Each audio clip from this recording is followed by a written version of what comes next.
Nice, lovely to see all of you again. And again, as usual, start with a short mindful breathing meditation by watching your breath mindfully for a few moments.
Maybe we can try to have a good intention by thinking, by us coming together. Finish is a virtue, giving our precious time to listen, to engage in discussions, and reflect and contemplating on what we have discussed, what we have heard. May all this become cause and condition to transform our mind,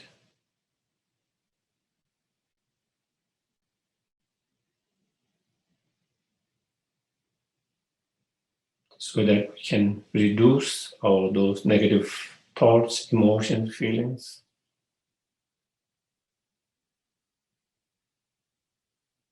which are harmful to others and oneself.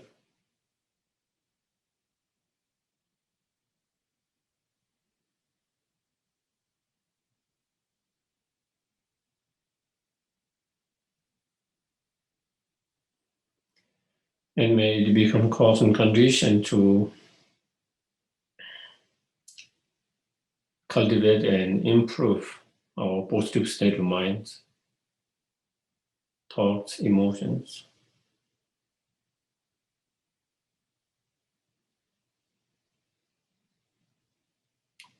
which are the root of our happiness, others' happiness,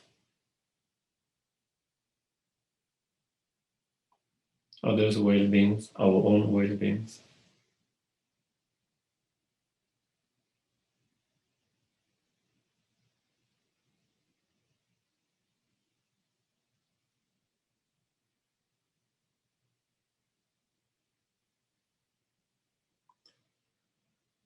And may those teachings inspire us, encourage us by reminding the basic importance practices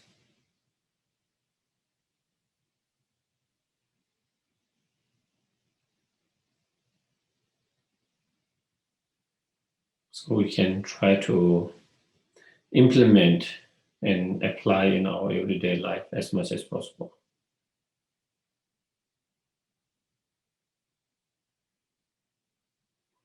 Little by little, even we might not be able to apply everything immediately, by small, little by little.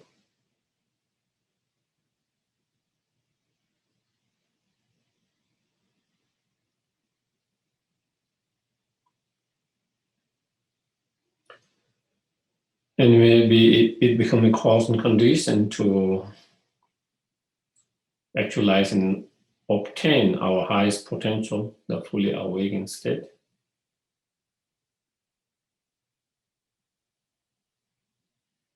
So we can be not only help and benefit, but greatest help and benefit.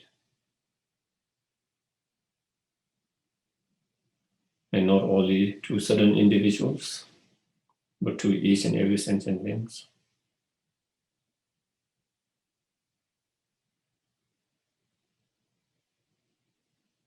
And not only being help, benefit only at some time, but being help and benefit all the time, day and night.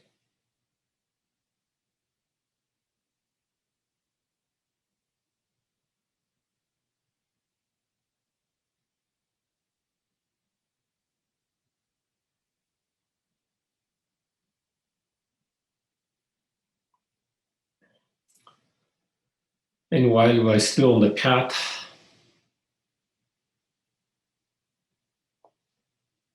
may we never hurt and harm others' beings intentionally.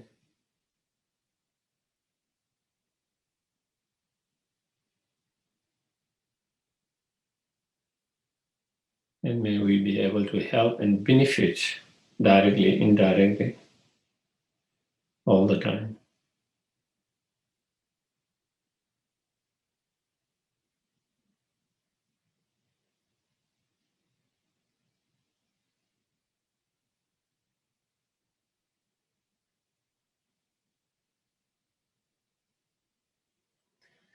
Okay.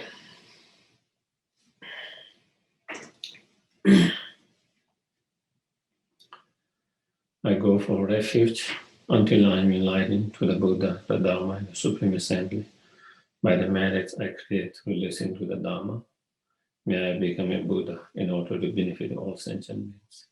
Sangye chodang sogi sonam la chanju pato dane gyatho dage shoshe gibe sonam dola penje sangye to Sangye chodang sogi sonam la chanju pato dane dage shoshe gibe sonam ge dola penje sangye to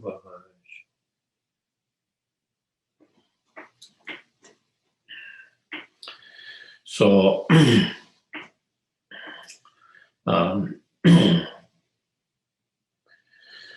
so we will complete this particular mind training text by Atisha, the Bodhisattvas Garlands of the jewel today, So again, as I mentioned,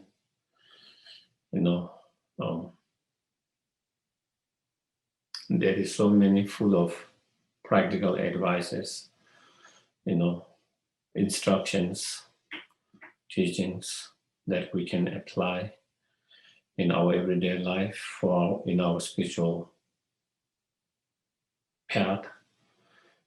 Some of them we can immediately apply them. Some of them, even though we might not be able to imply them immediately, at least we try to have the hope and that to be able to apply them slowly, as we make slow progress,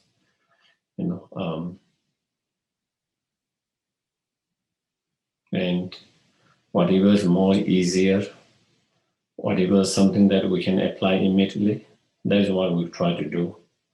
Whatever something that you find helpful, beneficial, that we might be able to apply immediately, try to apply them. And those which seems much more difficult, even though we might not be able to apply them immediately, but We always have the wish to be able to apply, inspirations, aspirations towards that, and trying to apply slowly, little by little, and that is how we make progress.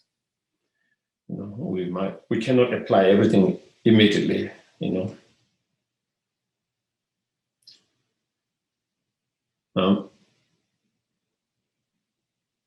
but we have to start and do something if we want to improve, if we want to progress, and so that is where.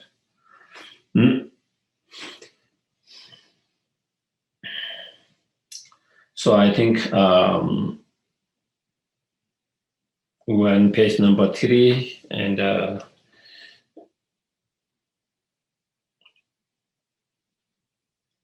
in the second last verses of the last 2 lines. Never disparage or belittle other people, but treat everyone with respect. So that's one of the, again, advice, instructions, So again, we try to practice, we try to train our mind, train ourselves, not to belittle others, not to put down others, not to look down on others,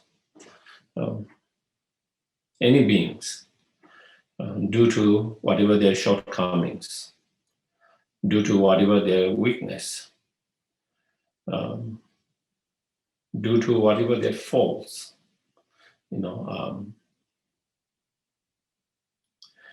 as ordinary beings, everyone has their own shortcoming, everyone has their own fault, everyone has their own defect,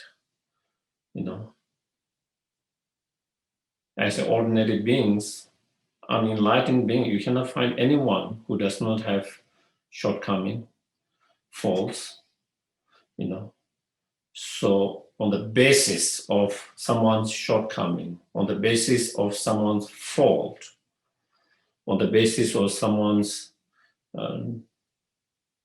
defect, and on the basis of our own some positive good qualities, on the basis of our own strength, our positive qualities, we cannot put others, because of that, we cannot treat others with that kind of attitude where you belittle them, look down on them, treat them that way.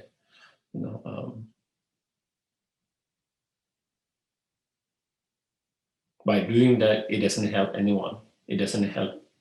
By doing that, it doesn't change that person's behavior or actions. If you really change that person's behavior and actions, maybe at least there is some benefit in that. But by treating that way, is that person's attitude change? Would that person's mental attitude change? Would that person's behavior change? No, it will make that person even more worse. That is how we human beings are, ordinary human beings,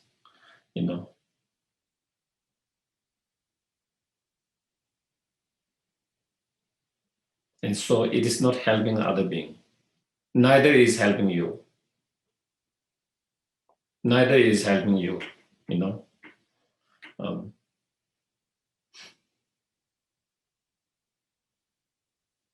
It doesn't make you, more wise because of that kind of attitude and because of that kind of behavior or because of that treating that way. It doesn't make you better person. It doesn't make you more wise persons. It doesn't make you, better, So it doesn't help anyone. Instead, it harms others and oneself. And sometimes And all with all the practice, and it is same with this one, trying to put yourself in other person's shoes and how you feel when someone belittle you because of your mistake, because of your shortcoming. Sometimes even we try our best. Sometimes even trying our best, sometimes we make mistakes. Sometimes we have our own faults. We have our own defect. We try to improve it, but sometimes we are not always success. And because of that, if someone look down on you, belittle you, treat you in that way, how will you feel? How will you feel?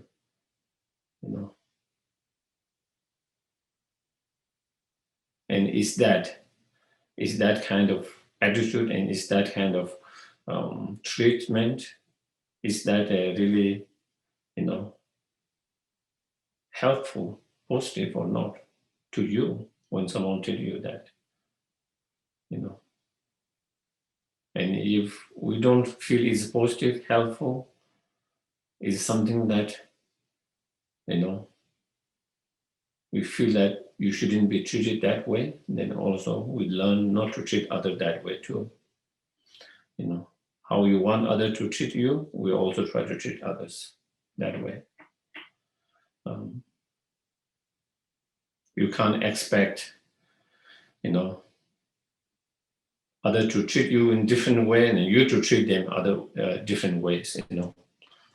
If you want others to treat you with compassion, you should also try to treat others with compassion.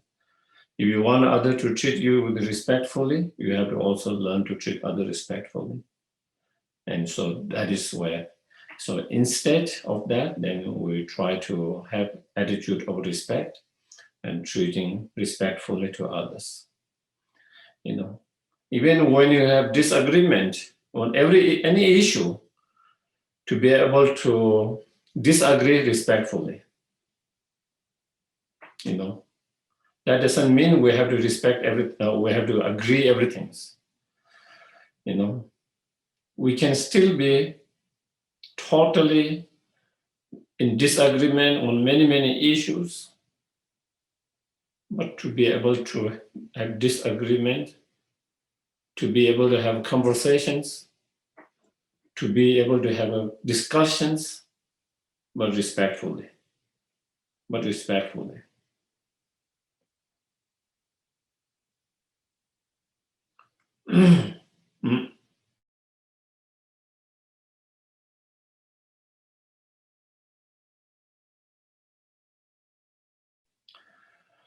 So we are talking about, I truly believe personally, we human beings have the capacity to find a better solutions, even when we disagree. Even when we disagree, as long as there is sense of feeling of respect to each other. As long as we treat each other respectfully, and as long as there is sense of the other person, even they don't agree with me, they are respectful with my view, and with me, When we feel that, our mind becomes much more soft. Our mind becomes much more soft instead of becoming very hardening. And when our mind is more soft, we have more space to find a better solutions.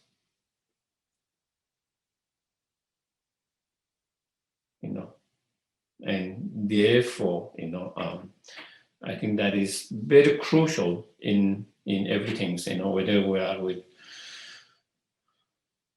whether it's within the two individuals, sometimes, of course, even within two individuals, we have disagreement on many, many issues, or whether it's as a community, definitely we will always have different views, different ideas. as an organization, as a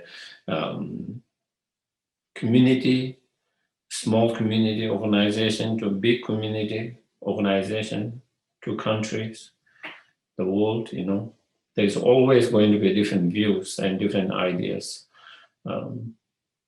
What is right, what is wrong, what is true, what is not true,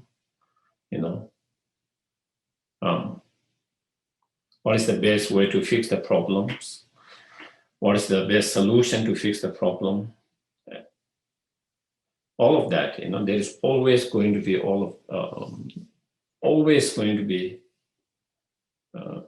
different views. We cannot come to same view in every issue, Even between two persons. Even with one person, my view changes from time to time. On many issues, almost on many issues, I believe something, and then maybe after a week or month or after 2 months, I think, maybe you have started to have a different view or think differently. And so therefore, and that is not a big issue, I think the big issue, the problem is that when we have that kind of different view, different ideas and everything, then, with this sense of looking at others' views and other persons kind of less, and treating them in that way, belittling them, looking down on them, and that is what hurts others. Not because you disagree with their view, but that feeling of being belittled, the feeling of that looking down on them. That's how we will feel same thing if someone treats us that way and other people feel in that way. And that is where it makes ourselves, other person's heart, mind, and view more harder, instead of being more soft. And then it becomes much more difficult to find the solutions to the problems. More difficult to find the solution to the problems, and the feeling of, that feeling towards each other only intensifies. Get worse and worse, and it intensifies, and that is not a good sign. That is not a good sign for individual and as a society, as a community. So therefore, and we can try to have respect to others, not only just focusing on their shortcomings and the differences, but also focusing on the common and their strength, their goodness. Everyone has their own goodness. No matter how, everyone has their weakness and their strength. Everyone has their goodness and badness.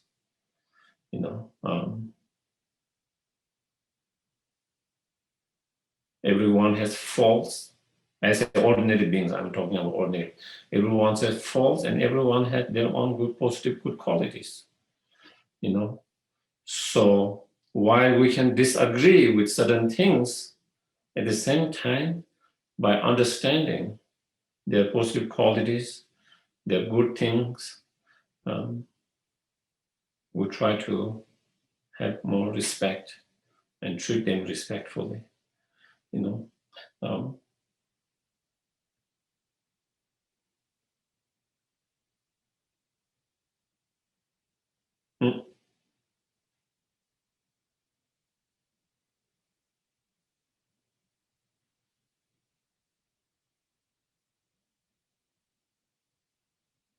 Yeah, so anyway, so trying to treat that respectfully with everyone, regardless whether you agree or disagree, uh, on any things, whether they are your friends or not, so if we can do that, then we suffer less and we create less problem and suffering to others as well. As simple as that, as simple as that, we suffer less and we create less sufferings and problem to other person and to the world. And we create less of that. And next one, when giving advice or instructions, do so with compassion and genuine wish to help. So when you are trying to do any kind of, whether it's Dharma advice, whether it's Dharma opinions, suggestions, teachings, sharing our Dharma wisdom, or any knowledge that we might be sharing, any advice, any suggestions that we might be giving to others, trying to do that with the best intentions, motivations, in order to help them with a genuine, sincerely wanting to help, wanting to benefit, with that sincere and good intention and motivations, instead of trying to impress ourselves. Sometimes it's like to impress ourselves, to let them know you know more than themselves, or you are making mistake, and you don't know anything. I know more than that. Sometimes it's more about ourselves than actually the other persons trying to help for whatever suggestion you are making, whatever opinion you are. Sometimes we just want to get attention. Sometimes we just want to be noticed by others for your views, your suggestions, your ideas, so that everyone know, oh, you have good ideas, you have good suggestions, Sometimes it becomes more about ourselves than actually, so that is where it is saying, looking into ourselves, our own mind, and being mindful of that. And before we offer any kind of advice, suggestions, instructions, sharing knowledge, wisdom in any field, especially Dharma, try to generate the good intention, motivations, and trying to be as sincere as possible in order to be help and benefit. So that is, so when you do that, then, it helps you, it helps you in your spiritual path. It makes you more happy because while you are trying to truly concern with others and trying to help, and then it also really help and benefit others. I forgot the name of one of the Kadamba masters, one of the Kadamba master and teachers, and many of the Lumbering, they talk about that particular teachers.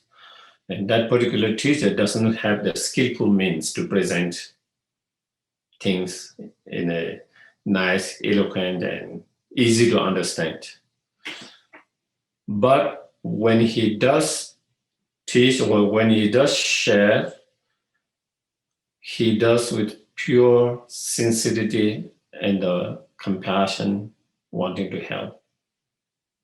And because of that sincerity, because of that true compassion mind, because of that wanting to really help, is really help benefit others. In terms of the word, he is not very skillful. He is not eloquent, in terms of presentations. But because of the sincerity of that, because of that, it really help a lot of people. On the other hand, sometimes we might be very eloquent and we have very nice way of presenting, we can say so poetic ways, so nice and good. But if you don't have the best intentions, sometimes it doesn't help and benefit the others, as much.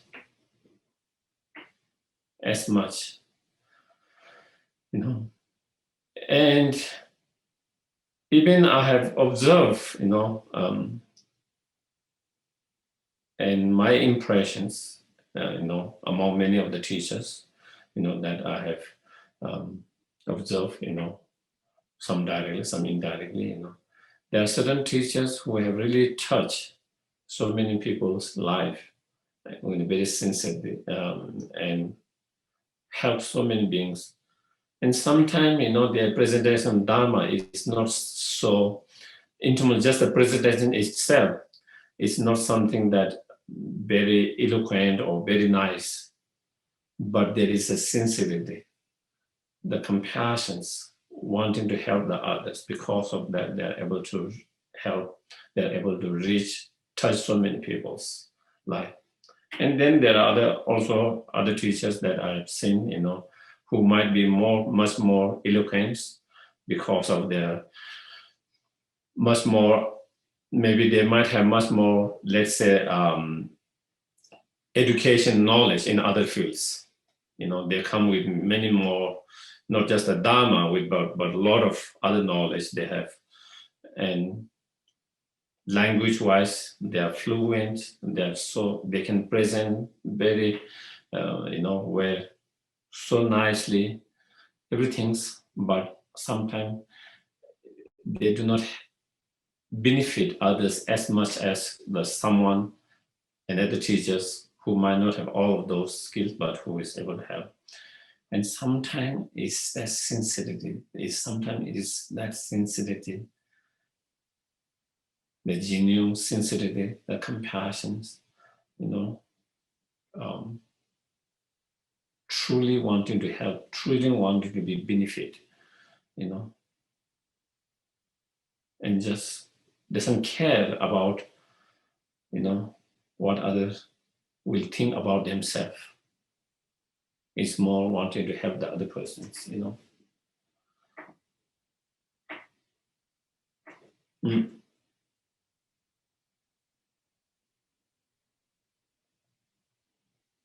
Yeah, I think, okay.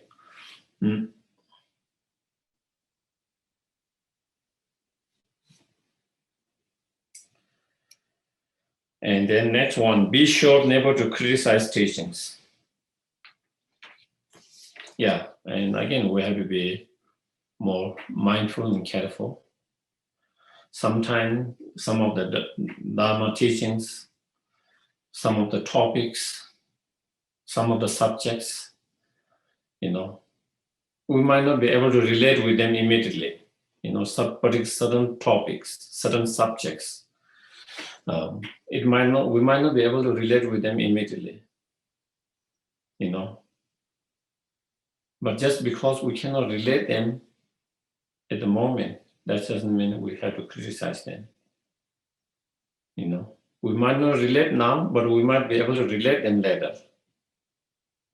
A lot of things are like that. As your practice progress, as your practice develop, some of the topic, and with your own personal experience through your practice, some of the topics, some of the subject that you have some kind of couldn't relate, or you had some kind of doubt, then that can be solved later with your own some experience. The doubt is being cleared because of your own through practice experience, or sometimes through studying more and learning more, because maybe at that time you didn't have enough information on that particular subjects. Or someone from whoever you heard it, whether it's from the teachers, whether it's from the books, whatever, maybe they haven't been able to present you in the right way where it could clear all your doubt. But then when you meet another teachers or another teachings, another where they are able to present in a way that clear your doubt, and then your perception change, and then you have a different understanding of that you feel connected. And so there are all these kind of possibility. And certain teachings, Dharma, might not be as useful to you yourself at the very beginning, but as you progress, then it becomes more useful. And so just because it's not so useful to you at this point, or just because you couldn't understand everything fully, that doesn't mean we have to criticize. We have to criticize.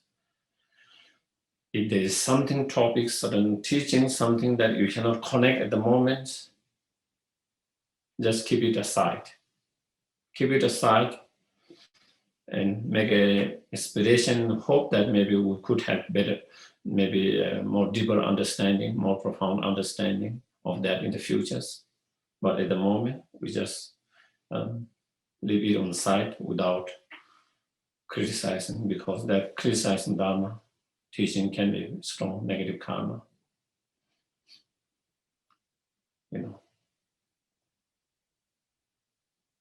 It's like criticizing someone because you heard something or because you saw something, but you didn't see the full, you didn't hear the whole thing, and you didn't see the whole thing, and then thinking that is the reality. That is not the reality. And so sometimes also with the Dharma, that can be like that, When you don't have the whole understanding of the whole path, if you just try to, touch on one topic here and there, sometimes, it might not make sense to you. Or sometimes things might not make sense to us in this time, in this moment. So that is the advice of the Bodhisattvas. That is the advice in the Mahayana teachings. That is what they says, is if you find something that is beyond your mind at this point, beyond your understanding, that doesn't make sense to you at this point. You are unable to connect with that, we just leave it. Maybe make a wish to be able to have better understanding in the futures. But we don't need to criticize. We don't need to criticize, because they can be very helpful to others as well. And that is same with any kind of spiritual path. Not only our Dharma, with other spiritual path as well. If it doesn't suit our mind, if it doesn't suit our way of thinking, that is fine. And we don't need to criticize them. We don't need to criticize them. We don't have to practice. We don't have to practice because it doesn't suit way of our thinking, our minds, but at the same time, we don't need to criticize them. We don't need to criticize them. Okay? So, because by criticizing it, again, it doesn't help. It doesn't help. We only create more environment conditions to have more, more bad feeling towards each others. We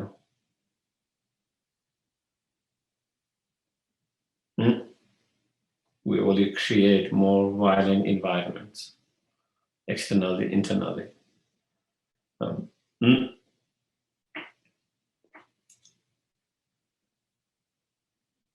So then next, set your sight on what inspires you most, and then in terms of practice, in terms of the practice, again,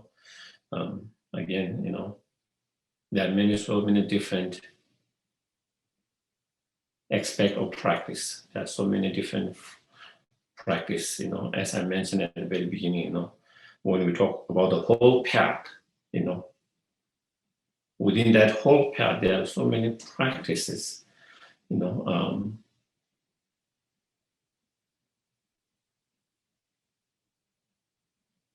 So one, we try to practice according to our level. Knowing where our level is, where our practice is, and what practice is more suitable for our level. Instead of trying to jump on something more advanced, profound, more advanced practice when we are in not that level.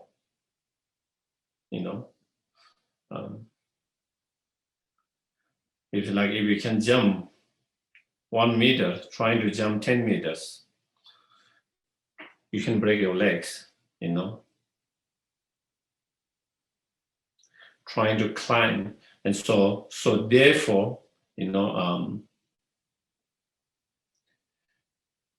one, learning the whole practice, whole path, learning the whole path, whole practice, and then knowing what our state is, our mind, and then practicing according to that level is, and then make progress slowly, and to be able to practice even more advanced practice with the time. That is one thing. And second thing, even in our level, there might be many practices. Even in our level, there can be many practices. And instead of trying to push yourself that you are not inspired, you should try to set your sight to what that inspires you. Do you get it?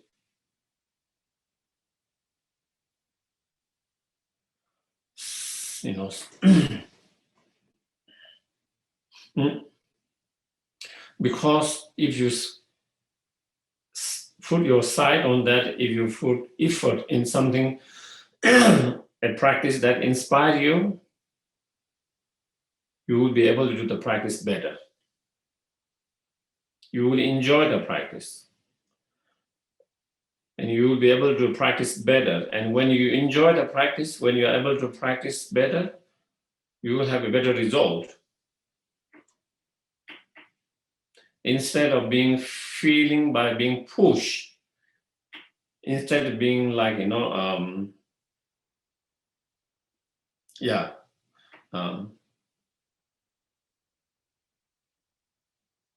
like sometimes, you're not inspired by that, like you feel like I have to do it because my teacher asked me to, my teacher told me to do, or because, whatever, because I've made this commitments or that commitment or whatever, those different, and it just feel like burden. Instead of inspirations, inspiring, it might feel like just a burden, And so when you do the practice with a sense of feeling a burden, then you don't enjoy it, and your practice will not be so well. And if you don't enjoy it, your practice is not so well, also the result will not be so great, and also there is a chance that you might give up the practice after some time. Without completing it, you might just give up. On the other hand, if you really enjoy it, and if you do practice well, then there is a better result, and it will inspire you even more. And so therefore, that is one thing. Focus. Of course, we try to do different practices when there is many practice, but putting more effort and emphasizing and putting more effort to the practice that inspires you. Okay? Doesn't mean that you don't practice the others' practice that you might have. You need to do, But while you do that, but also you try to focus more and give more attentions more time to some the practice that inspire you more, so that is and then through the 10 form of Dharma practice, exert yourself in sessions day and night, and so those 10 form of the Dharma practice, I think you can, at the end of that, you can see, the 10 spiritual training of writing, so writing about the Dharma, whether you are, writing the Dharma, making offerings to the three jewels, holy objects, generosity, making generosity to those who are in the needs, listening to the Dharma, studying, listening to the Dharma, and then memorizing, some of from the Dharma that you find that would be helpful, beneficial, whether it is a particular prayer that we can use in our meditation practice, or any particular text, any particular verses that from the sutra, from the commentaries, whatever, where you can find helpful when you having memorized it, when you recollect it, that can inspire you. So memorizing those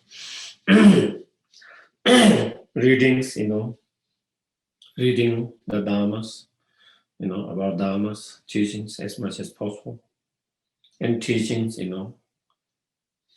So again, even we might not be teachers as a teaching, but whenever there is a opportunity to share, whenever there is an opportunity that when you find that can be helpful, beneficial for someone who are dealing with some difficulties, challenges in their life, or maybe who have some cautions about Dharma and that, and then through that, kind of sharing the Dharma,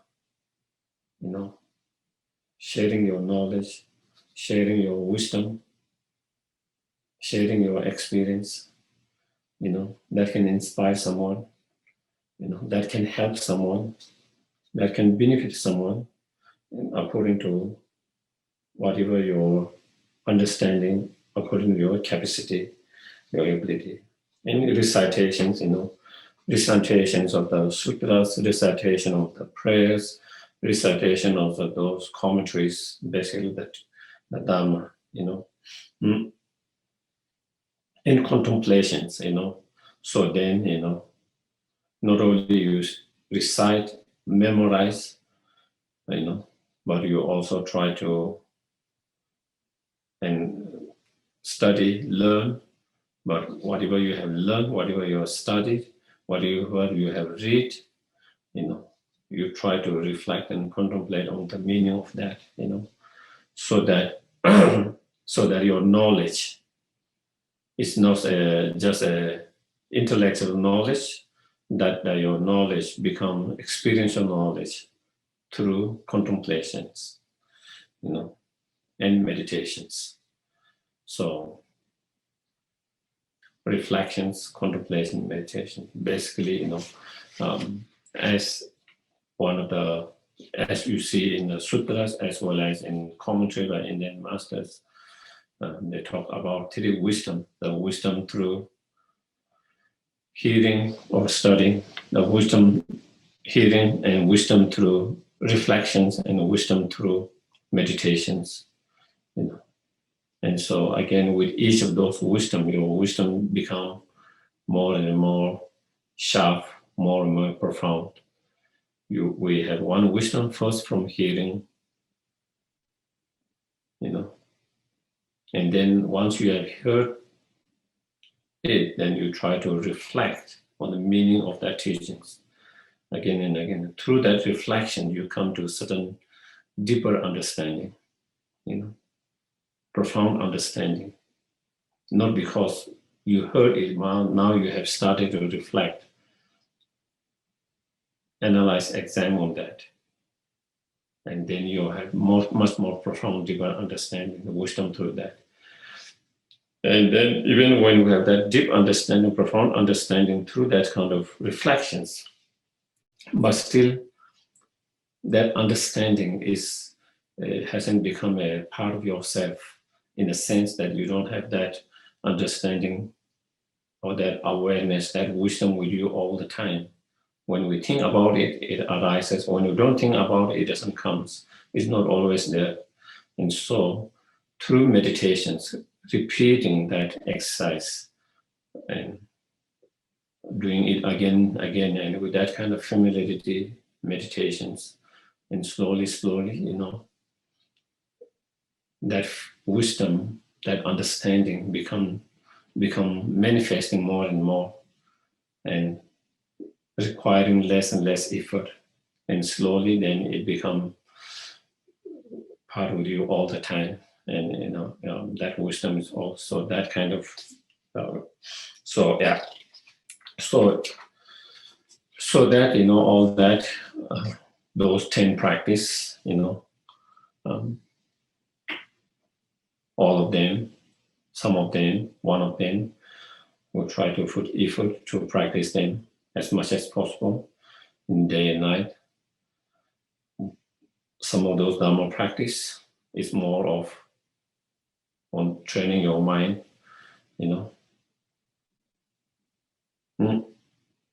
through reflection, contemplations, study, and some of those practice, then bringing your that understanding or that wisdom and that compassions that you have developed through the training the mind into the actions, bringing that into the actions to be more benefit and help to others. So, and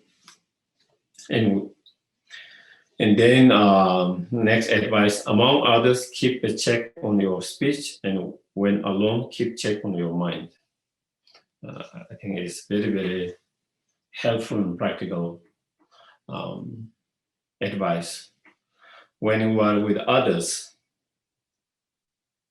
be very mindful of our speech, what we say. Sometimes even you don't have the bad intentions, because your speech, it can hurt someone, because you are not, because we didn't pay enough attention, or were not mindful of our speech. You don't mean to hurt them. Sometimes you mean to help them, but result sometimes becoming almost like the opposite. And a lot of time, because we don't pay enough attentions, and maybe sometimes we are not mindful of our speech. And so, and sometimes,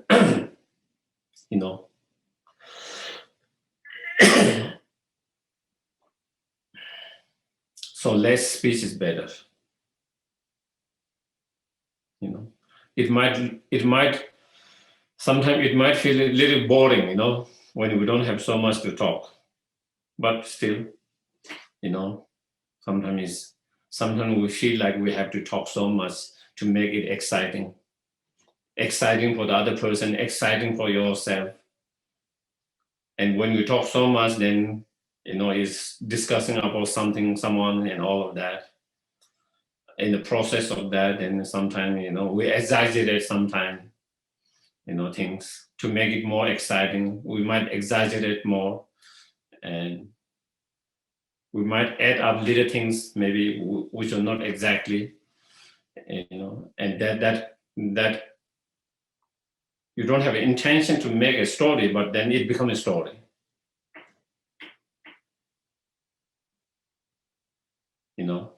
You have no intention to create a drama or story, but in the sense of that wanting to be more excited and make it exciting, then those things happens. And then, and then we might have said something more than actually what was there, and that is carried by someone, and then someone add more to that, and then by the end of that, it becomes a totally another stories, and then that hurts someone. you know, and that hurts someone, you know, and then we create also negative karma, you know.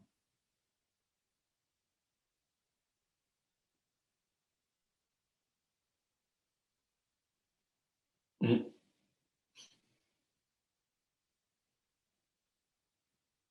So if you don't want to create a lot of negative karma, if you don't want to hurt others, you know, maybe, you know, being mindful of our speech, you know, and being aware of that, and you know, not to get too much in the talk where it's unnecessary. You know, of course, if there's important things we need to discuss, talk, you know, necessary things, something to do with the Dharma, something to do with others, something meaningful, you know, in others, you know, sometimes, you know, we get excited, you know, oh, I did this and that, oh, I know we share all these kind of things. And sometimes it's nice, someone like to hear that, it is nice you are able to share. But also sometimes that can also have a negative impact on us others, you know, as well. And they feel they are left, they might feel they are left. You know, you are able to do all of this and I never got the opportunity to do that, you know. That was one of the reasons, you know, like, I think, you know, I think I had my Facebook account maybe in, I don't know, 2008 or 9, you know, and when I started to, travel and teach, and also when I was at the in charge of the school at the monastery. So most time I used to post about the school things, but there were also sometimes I used to post pictures and other things. Sometime when I was traveling as well. But I think in 2010 or something, I think I had a conversation with someone, and someone was sharing about some, you know, some kind of articles and research and all of that. How this social media is making a lot of people depressed and unhappy, you know, affecting so many people's mind. Because everyone posts the good things when they are enjoying holidays, having meals, nice meals, restaurant, friend, good thing times. So when someone is watching that, it seems everyone is having a good time, and they feel like they never had that opportunity, you know. And I was kind of fascinated, and and uh, and when you really think is absolutely that could happen, that could have effect for certain individuals, you know. Um, and And since then, you know, I think I haven't posted hardly anything. If you go, probably you can see some lot of pictures before 2010, and after 2010, hardly. There are some pictures mostly tagged by some other friends, tagging and tagged with my ones. But and so what I'm trying to say is that, you know, sometimes, yeah, all of that, sometimes we get so excited with a lot of things, and we get, you know, all of that, but sometimes never know what kind of effect that could have on others as well. Um, so that is anyway. So that is being more checking on your speech, mindful aware, and when alone, keep check on your mind. That is very important. You know? So when we are by alone, we have no. Nowadays, you know, even you have no one to talk with. You have all this, you know, with TV, with internet, you can get as much distraction as possible, even more distractions than actually being around a friend,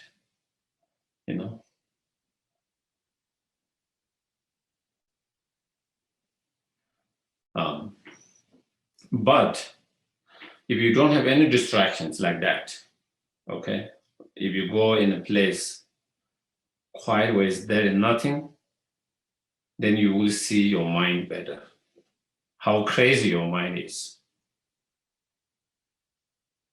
At the moment, we get so distracted, we are not aware of all our crazy things that is happening in our mind.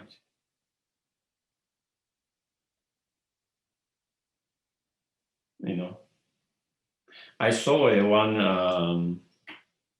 I don't remember when, not long ago, there was some experiment research, and I saw I think in one of the news, where they were trying to put people by themselves in a house, for many, many hours, nothing to do, there's nothing to do, just sitting there. Nothing to do, but they have put some kind of electricity, small shock, something. And what they found is a lot of people started using the shock. Imagining, someone doing that because they couldn't, there's no distraction to do like normal, and then they couldn't take kind of care of their mind. They didn't know how to handle the mind, So anyway, so that is how it is, just to give some idea when your mind. And so therefore, when we're alone, that is where sometimes people get crazy too. Some people who try to do a very, very strict retreat, and if they don't have the good guidance, good teachers, good guidance, sometimes people get crazy because you are by yourself. And your mind can get crazy sometimes if you don't have good guidance. Someone who can guide you when things are happening, to guide you to do that. And that is how it is. So therefore, because when you're by yourself, alone, then so many thoughts, so many different thoughts could arise, all those kind of garbage thoughts,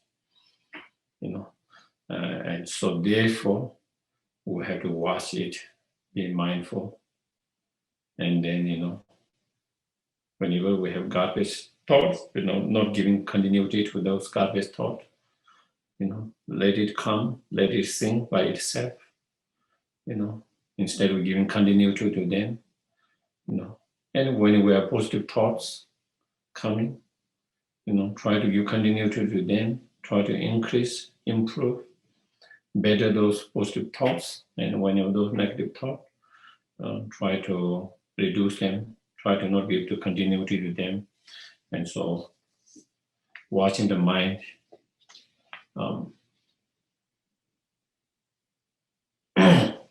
Lama Atisha, often said,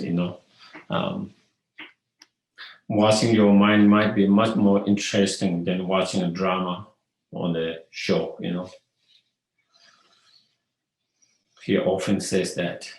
And because if you watch your mind is creating so much drama, so much, all the time.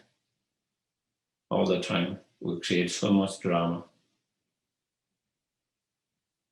If someone says something, then we make our own stories in our head. Someone said good things, we create our own stories. Someone said bad things, we create our own stories. You see some good news, you create our own stories. If you hear the bad news, you create your own stories. There's already a story that has been common, but in our own mind, then we started to create our own story around it. in everything. And a lot of time we are not even aware we are creating all these stories. We are not aware of that. You know? And after some time, we are not even aware that which we believe now is created by our own story. We are not aware. We think it is nothing, I didn't create this story. It's nothing to do with me. You know. So anyway, so keep check on your mind.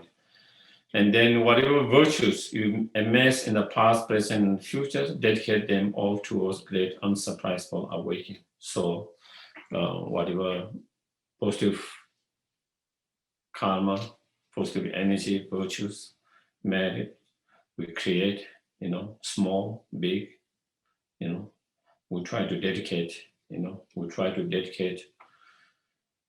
for the well-being of all sentient beings, to dedicate to achieve fully enlightenment in order to be benefit to all sentient beings. You know, so we try to dedicate all whenever we get any opportunity, whenever we create any virtues. You know, so through that dedications, then we share our virtues with the rest of all sentient beings. You know, we share, and by sharing it, your virtue doesn't get smaller, but instead it get more bigger and multiply. You know, you don't lose anything by sharing your virtues, but actually you increase your virtues by sharing it. You know, so we try to share with all sentient beings, and especially, you know, to dedicate for fully enlightenment. And the reason of fully awakening state of fully enlightenment, achieving that is in order to be the greatest help and benefit to all sentient beings. And share your merit among all sentient beings. So that is where it is. And with the 7 branch practice, and then we also try to do the practice of 7 branch or 7 limb practice, you know, such as frustrations, offense, confessions, rejoicing to the virtues, you know, requesting to turn the wheel of Dharma, requesting to live until samsara ends, and dedicating. So those are the 7 branches of practice. Again,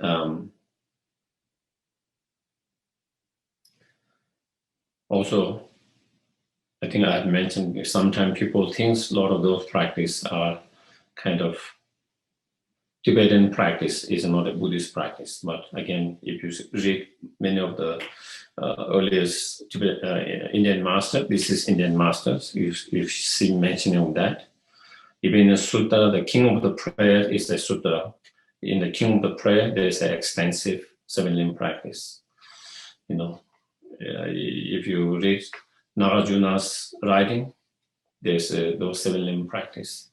If you read Shantideva's writing, there's 7 limb practices. So therefore, it is a practice that has been passed from Buddha through the Indian masters to Tibet. You know, because sometimes there is misunderstanding where as though these are the practice that is kind of invented by the Tibetan master, and it wasn't part of the Indian Buddhist practice, you know. Practicing like this, you will complete accumulation both merit and wisdom, you know. So through the practice of 7 limb practice and all other practice, then one will be able to accumulate both merits and wisdom. So here the merit is, you know, all the virtues, positive virtues of, you know, the method, the practice of the method, you know, through the practice of loving kindness, compassion, bodhicitta, generosity, patience, you know, moral discipline, you know, all of those practices. And the wisdom, of course, there are many wisdom, but particularly the wisdom, relies on the ultimate truth, So one will accumulate, one will complete the accumulation, both merit and wisdom. And by accumulating both merit and wisdom, then one will eliminate two forms of obscurations. Those two forms of obscurations is the obscuration of defilement and obscuration of the knowledge, the subtle obscurations. Okay?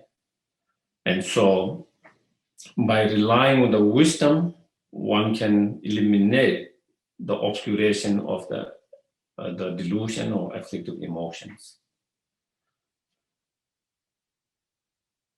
And by relying on the wisdom that is being supported by the merit, the method, then one can eliminate and destroy the obscurations of the delusions or afflictive emotions. Okay? And by overcoming and destroying those two obscurations, then one can achieve fully awakened state.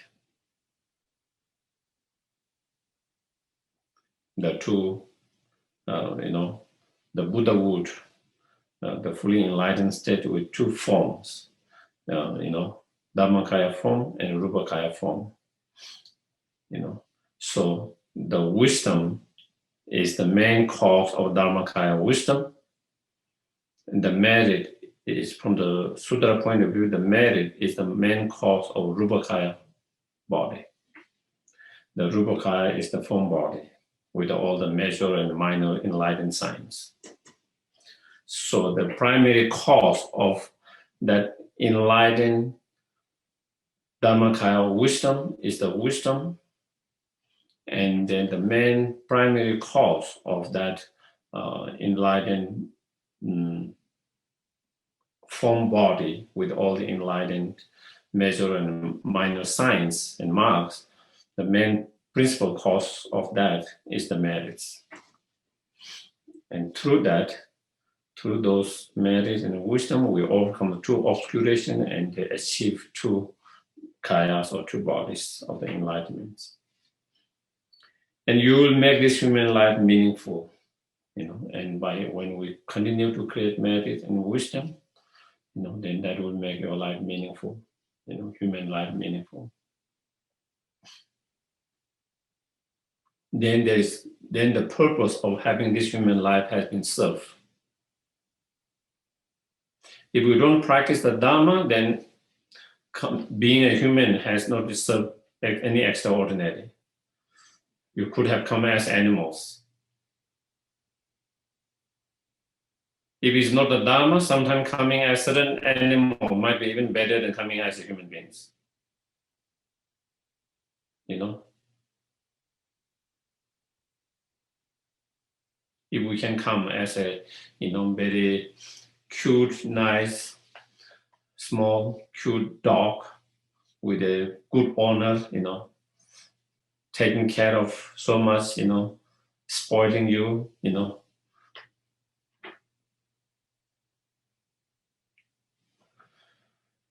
Sometimes that might be even better than human lives.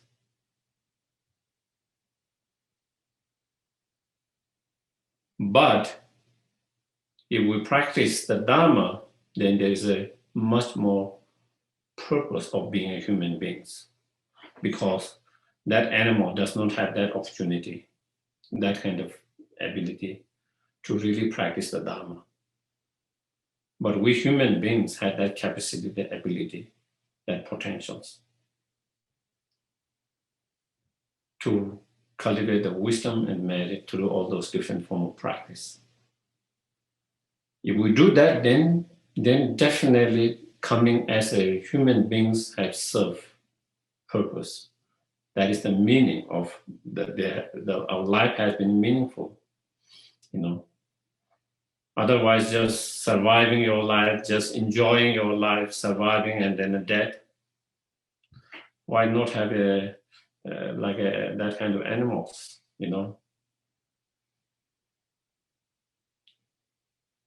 and in time gain unsurprisable awakening. And if we continue to practice the Dharma,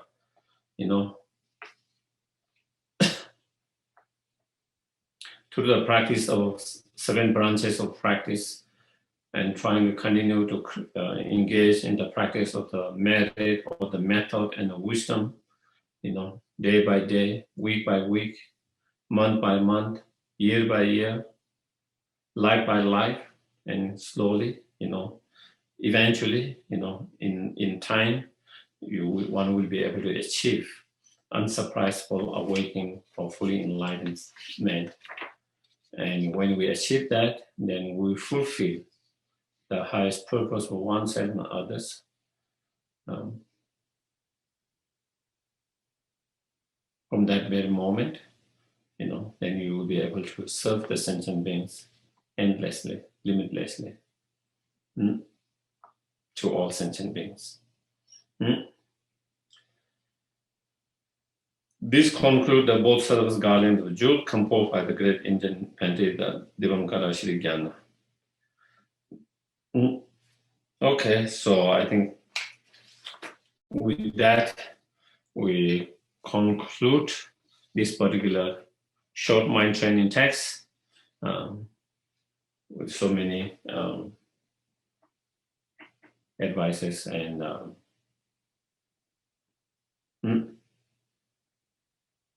okay. So I think any comment, cautions, or anything, something to share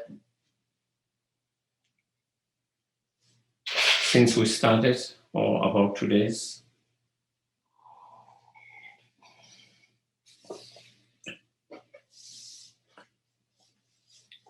You can send in chat if you feel uncomfortable asking, otherwise you can.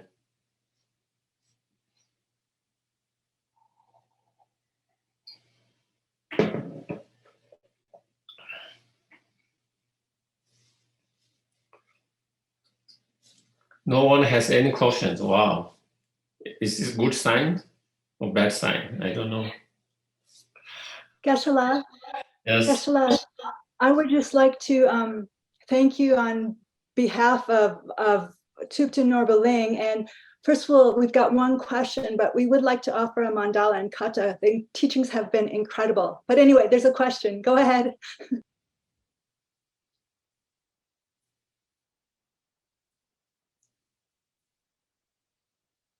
Where is the questions? Okay. Someone who's the iPhone person. I'm sorry, I don't know your name. Yeah. You need to unmute. Sorry. Oh, okay. Good. Yeah. Okay.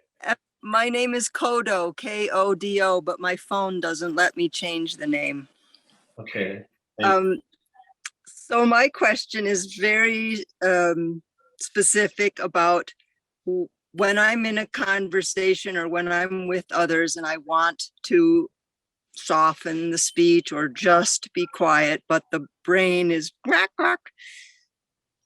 Can you suggest one simple thing to have the awareness to not go into something with words? Thank you. Thank you. I don't know whether I had that one simple. I wish I had to take care of that. I think first of all, being aware that something going in your mind, even you are not saying, that itself is a good progress. That is a good step. Being aware of that. For a lot of time, most people, and we are not aware of that. There's a lot of things going in our mind, and but we are not even aware of that. Once you are aware of that, then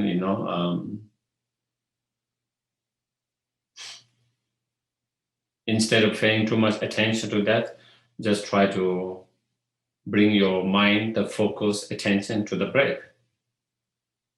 Instead of following that conversations, that is going in your mind, about this and that or this and that. Instead of following, maybe one method can be just, you are aware of all this conversation going in your mind, even though you are not doing that with your speech, but it is going in your mind, being aware of that.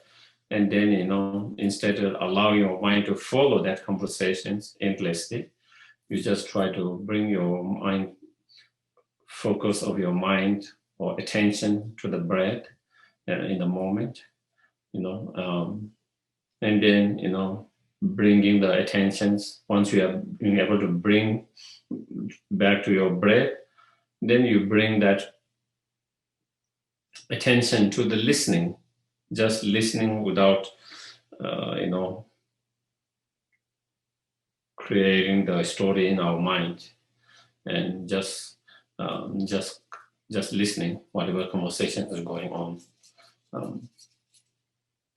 And then, whether we need to add more, whether we need to say something, or whether we don't need to say something, whether it's going to be helpful or not helpful, if we say something or not.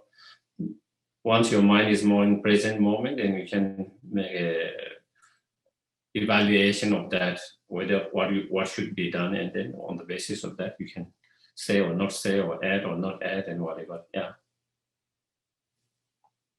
Yes. So then we can do the dedications.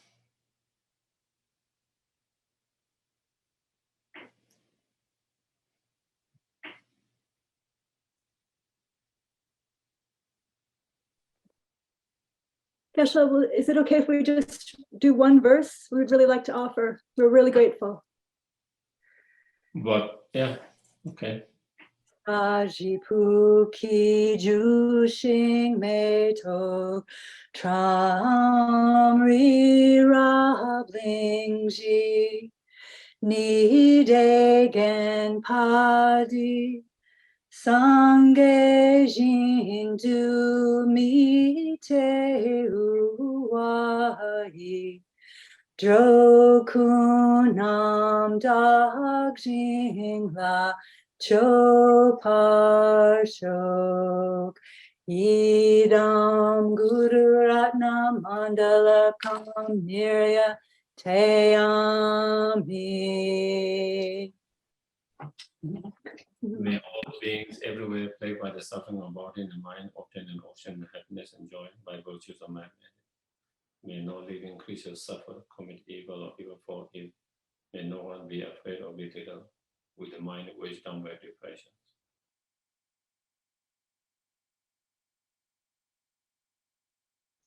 May the blind see form and the deaf hear sound. May those whose bodies are worn with toil be restored on finding repose. May the naked find clothing, hungry find food. May the thirsty find water and delicious drink. May the poor find wealth, those who weep with sorrow find joy. May the forlorn find hope, constant happiness, and prosperity. May there be timely rains and bountiful harvests. May all medicine be effective and wholesome prayer bear fruit. May all who are sick and ill quickly be freed from their ailments. Whatever disease they are in the world, may they never occur again. May the frightening cease to be afraid and those bound be free. May the powerless find power and may people think of benefiting each other. For as long as space remains, for as long as sentient beings remain, until then may I too remain to dispel the miseries of the world. Thank you very much, everyone, for joining, and have a wonderful day. Thank you.